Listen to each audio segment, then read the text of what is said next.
Today on Sugar Spun Run, I'll be showing you how to make cream cheese cookies. Hey Sugar Spun Bakers, Sam here, and I love this cookie recipe and I'm so excited to share it with you because it uses one of my favorite secret ingredients, a full brick of cream cheese. Now, to get started, you're going to want to grab a large mixing bowl and we're going to drop a softened brick of cream cheese right in there. Make sure you are using brick style cream cheese and not the spreadable kind that's sold in tubs. I also recommend using a full fat cream cheese. Don't use any of the reduced fat varieties. We're also going to be using 1.5 sticks or 3/4 cup of unsalted butter, and you want this to be softened, not all the way to room temperature, but just about. Mine's even a little bit warmer than I like it to be, but that's just something that's a little bit difficult to control because of all the lights I'm using for filming right now. They just really make my kitchen pretty hot. Now, in addition to the butter and cream cheese, we're going to be adding 1 cup of firmly packed light brown sugar and 1 cup of granulated sugar. Use an electric mixer to beat these ingredients together until they're creamy, slightly fluffy, and well combined.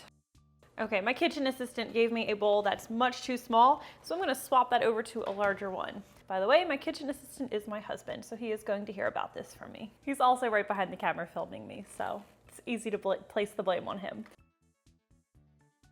So once you have your ingredients well combined, we're going to be adding 1 large egg and a teaspoon of vanilla extract. And ideally, all of your ingredients should be pretty close to room temperature before combining them.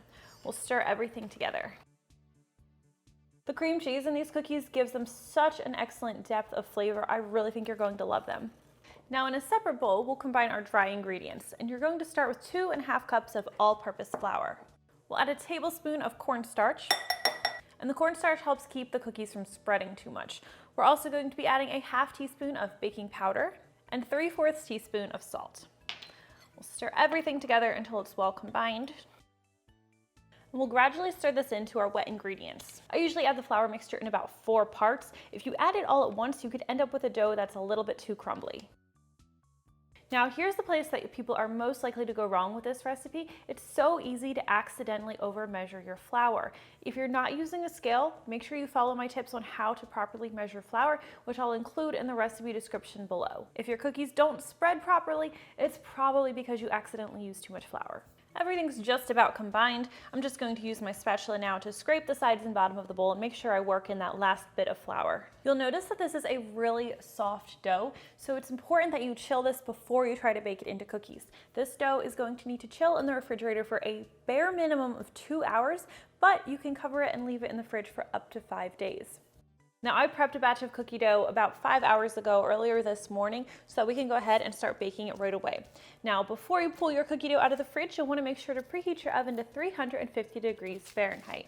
While you could just scoop and drop your cookies directly onto the baking sheet and bake them that way, my preference is to scoop 1.5 tablespoon-sized balls and then roll them between my palms to make them nice and smooth. And then I like to either roll these through sprinkles or granulated sugar or a mix of granulated sugar and ground cinnamon. Zach is having a heart attack right now because I'm sending sprinkles everywhere and he hates my sprinkles.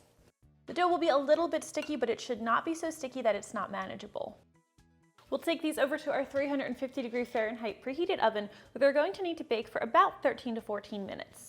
Let the cookies cool completely on the baking sheet before enjoying. I think you guys are going to love these secret ingredient cream cheese cookies. If you're looking for another secret ingredient recipe, make sure you try out my worst ever chocolate chip cookies. Thank you guys so much for watching, and I'll see you next time. These are so good.